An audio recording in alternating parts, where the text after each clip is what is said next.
नमस्कार। असम की राजनीति में ना आजकल एक जबरदस्त तूफान आया हुआ है। और ये तूफान है आरोपों का, जो सीधे सीधे मुख्यमंत्री, उनके परिवार और विपक्ष के बीच एक लंबी खींचतान बन चुका है। आज हम इसी पूरे मामले को समझने की कोशिश करेंगे। और इस पूरी कहानी के आप कह सकते हैं सेंटर में है असम के मुख्यमंत्री हिमंत बिस्वा शर्मा। उनका ये जो बयान है ना कि अगर कोई सबूत दे दे तो मैं राजनीति से संन्यास ले लूंगा, ये इस पूरे मामले को बहुत बहुत बड़ा बना देता है। तो चलिए जरा और गहराई से देखते हैं कि आखिर मामला है क्या। देखिए, ये कोई एकाध इल्ज़ाम की बात नहीं है। ये तो एक पूरा सिलसिला है, एक पैटर्न है जो समय के साथ और भी ज़्यादा गंभीर होता चला गया है। तो एक एक करके इन सभी आरोपों की परतें खोलते हैं। अब जरा इस टाइमलाइन पर नजर डालिए। ये विवादों की एक पूरी लड़ी है जो पिछले कुछ सालों से लगातार सामने आ रही है। देखिए, कहानी शुरू हुई थी 2020 में पीपीई किट कॉन्ट्रैक्ट से, और अब बात पहुंच गई है सीधे सीधे विदेशी पासपोर्ट जैसे पर्सनल इल्जामों तक। तो चलिए सबसे पहले बात करते हैं उस आरोप की जो कोविड-19 महामारी के बिल्कुल शुरुआती दौर में, उन सबसे मुश्किल दिनों में सामने आया। तो आरोप ये था जिसे विपक्षी नेता मनीष सिसोदिया ने लगाया था कि जब दूसरी कंपनियां कम दाम पर पीपीए किट दे रही थीं, तब मुख्यमंत्री जो उस वक्त हेल्थ मिनिस्टर थे, उन्होंने अपने परिवार से जुड़ी कंपनियों को बहुत ज़्यादा दाम पर इमरजेंसी सप्लाई के ऑर्डर दिलवाए। अब यहां पर चीजें दिलचस्प हो जाती हैं जब हम मुख्यमंत्री का जवाब देखते हैं। उन्होंने इस पूरे मामले को एक बिजनेस डील की तरह नहीं बल्कि एक डोनेशन की तरह पेश किया। मतलब उन्होंने कहा कि ये तो उनकी पत्नी की तरफ से कॉर्पोरेट सोशल रिस्पॉन्सिबिलिटी के तहत एक दान था। इस एक जवाब ने पूरे मामले का रुख ही बदल दिया। और जैसे ही ये आरोप लगे, मामला फौरन कानूनी बन गया। मुख्यमंत्री की पत्नी ने मनीष सिसोदिया पर पूरे 100 करोड़ रुपए का मानहानि का केस कर दिया। मामले में एक बड़ा मोड़ तब आया जब ये केस सुप्रीम कोर्ट पहुंचा। सुप्रीम कोर्ट ने मनीष सिसोदिया की उस अर्जी को खारिज कर दिया जिसमें उन्होंने केस रद्द करने की मांग की थी।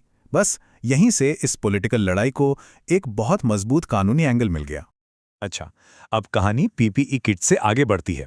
अब बात करते हैं जमीन और सरकारी सब्सिडी से जुड़े कुछ और नए आरोपों की, जो इस पूरे विवाद के दायरे को और भी फैला देते हैं। तो देखिए, यहाँ पर दो अलग अलग तरह के आरोप हैं। एक तरफ तो दावा है सीलिंग सरप्लस जमीन के अधिग्रहण का। अब ये वो जमीन होती है जो सरकार असल में भूमिहीन लोगों को देती है। और दूसरी तरफ आरोप है केंद्र सरकार की एक स्कीम के तहत 10 करोड़ रुपए की सब्सिडी लेने का। और यहां भी हमें वही पुराना पैटर्न देखने को मिलता है। पहले सब्सिडी के आरोप का जोरदार खंडन, और फिर आरोप लगाने वाले कांग्रेस नेता गौरव गोगोई पर 10 करोड़ का एक और मानहानि का मुकदमा। तो अब आते हैं सबसे नए और शायद सबसे पर्सनल आरोपों पर। इनमें बात हो रही है विदेशी नागरिकता की और सरकारी पैसे के इस्तेमाल की।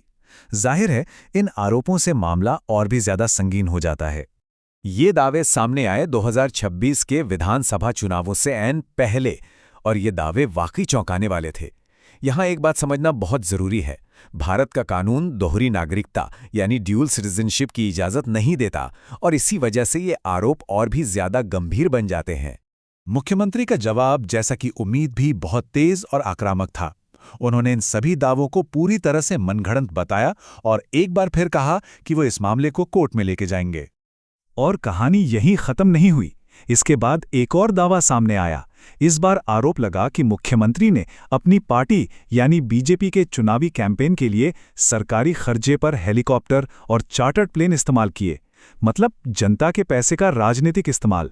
इस पर सरकार की तरफ से भी एक ऑफिशियल जवाब आया। उन्होंने मीडिया रिपोर्ट को गलत बताते हुए कहा कि चुनावी कैंपेन का सारा खर्चा, जिसमें फ्लाइट्स भी शामिल हैं, वो पॉलिटिकल पार्टी खुद उठाती है, सरकार नहीं। तो जब हम इन सारे अलग अलग विवादों को एक साथ रखकर देखते हैं तो एक चीज साफ नजर आती है। एक ही कहानी है जो बार बार दोहराई जा रही है। एक खास पैटर्न है। और वो पैटर्न क्या है? ये 3 स्टेप्स का साइकिल है। पहला, एक आरोप लगता है। दूसरा, मुख्यमंत्री या उनका ऑफिस जोरदार तरीके से उसे नकारता है। और तीसरा, आरोप लगाने वाले पर एक बड़ा सा मानहानि का मुकदमा कर दिया जाता है। ये एक ऐसी रणनीति है जो पॉलिटिकल डिबेट को टीवी स्टूडियोज से निकालकर सीधे कोर्ट रूम में ले जाती है। और कोर्ट में तो आप जानते ही हैं, फैसले आने में सालों लग जाते हैं। तो अब ये पूरी लड़ाई मीडिया की सुर्खियों से निकलकर अदालतों में पहुंच चुकी है। तो अब सवाल ये नहीं है कि आरोप क्या हैं या दावे क्या हैं। असली सवाल ये है कि अदालत में क्या साबित हो पाएगा, आखिरी फैसला कौन सुनाएगा और वो फैसला क्या होगा। ये तो आने वाला वक्त ही बताएगा।